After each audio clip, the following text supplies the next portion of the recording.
Hi, hello, namaste. Welcome back to Needs of Children. We are discussing about 10th standard English medium. In that history, chapter number 8, Gandhi Era and National Movement. Let's come to the what are the very important learning points from this lesson.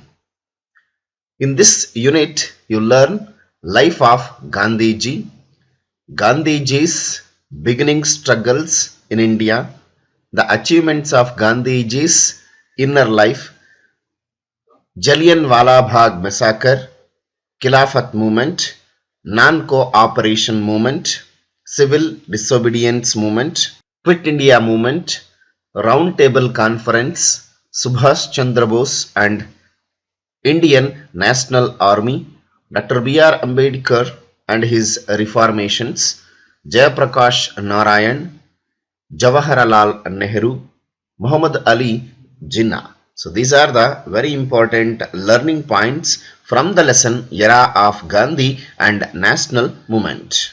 Mahatma Gandhiji played a major role in the Indian freedom movement. He created Gandhian way of struggle or Gandhi model of struggle in the Indian freedom movement.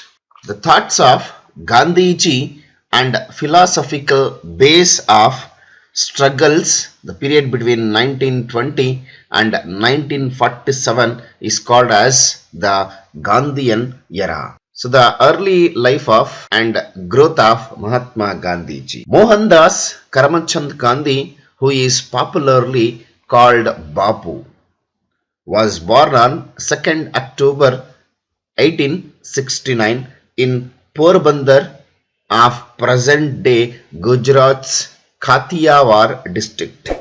Karamchand Gandhi was his father. He was the Diwan of Rajput state. Karamchand Gandhi was his father. He was the Diwan of Rajkot state. Putali Bai was his mother. And she was influenced Gandhiji on moral values. After completed his basic education at Porabandar, Gandhiji went to England in 1888 for law education and completed his bar at law and returned India. Later, he went to Natal of South Africa to represent Dada Abdullah and company in 1893. Though Gandhi intended to be at Natal only 3 months, he ended up living in South Africa for 20 long years. He opposed the apartheid policy that discriminated between the dark-skinned and pale-skinned people. He invented a new tool of protests called Satyagraha and formulated its do's and don'ts. Many South Africans take pride in declaring that you sent us unfarmed Gandhi and we sent back to the complete of Gandhi. So Gandhi conceived the protest based on Satyagraha and non-violence for the first time.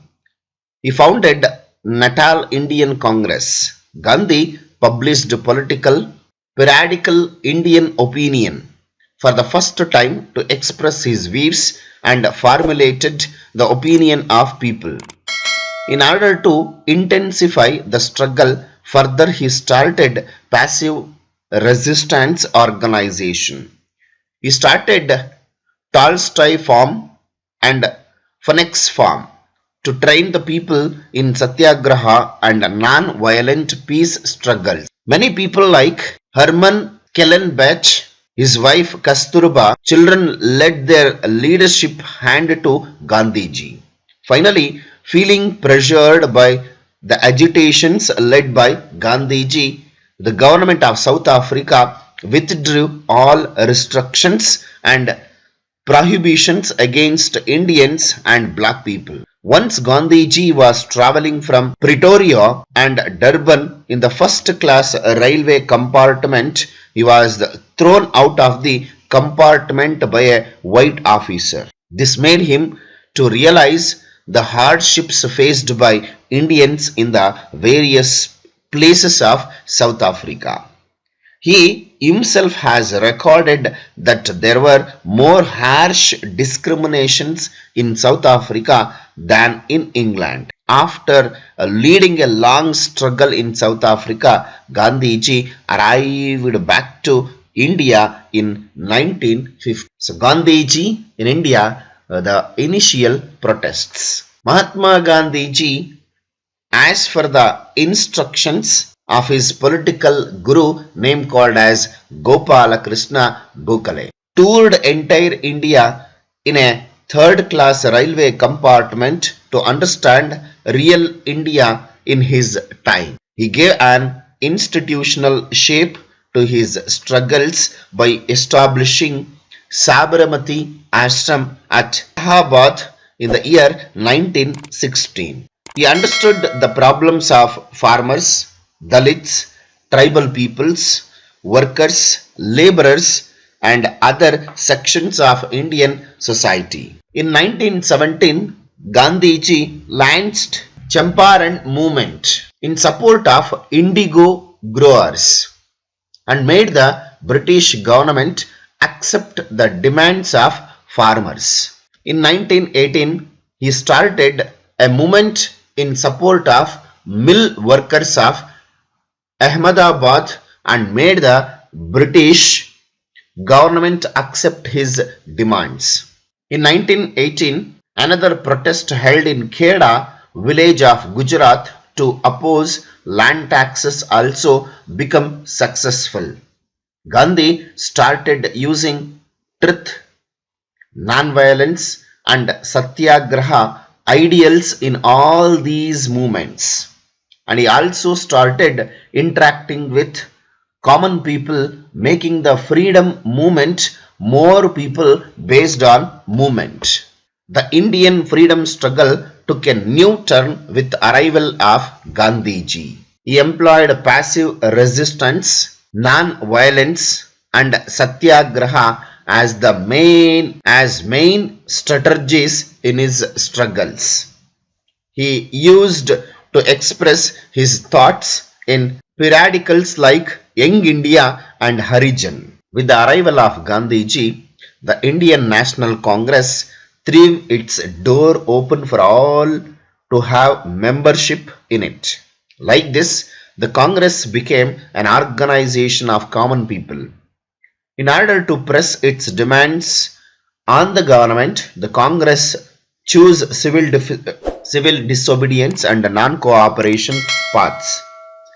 It also undertook many programs to uplift downtrodden people. In order to implement its program, Congress started Tilak Swaraj Fund, a fund of 1 crore rupees. Like this, the Congress went through many changes with the arrival of Gandhiji. Due to all these reasons, this period is called as the Gandhi Era. Meaningful achievements of Gandhiji's struggles, called as Satyagraha, Ahimsa, unity of Hindu and Muslim.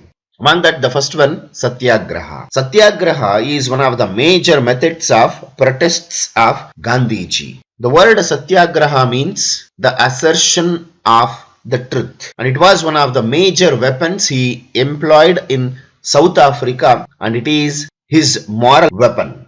It is used based on non-violence. It means asserting the rightful place of truth by employing peaceful means. The use of this weapon is one of the major social exploration has ever taken place in the human history. So this is about the concept of Satyagraha. The next, Ahimsa. Ahimsa is the basic trait of Gandhiji's struggle.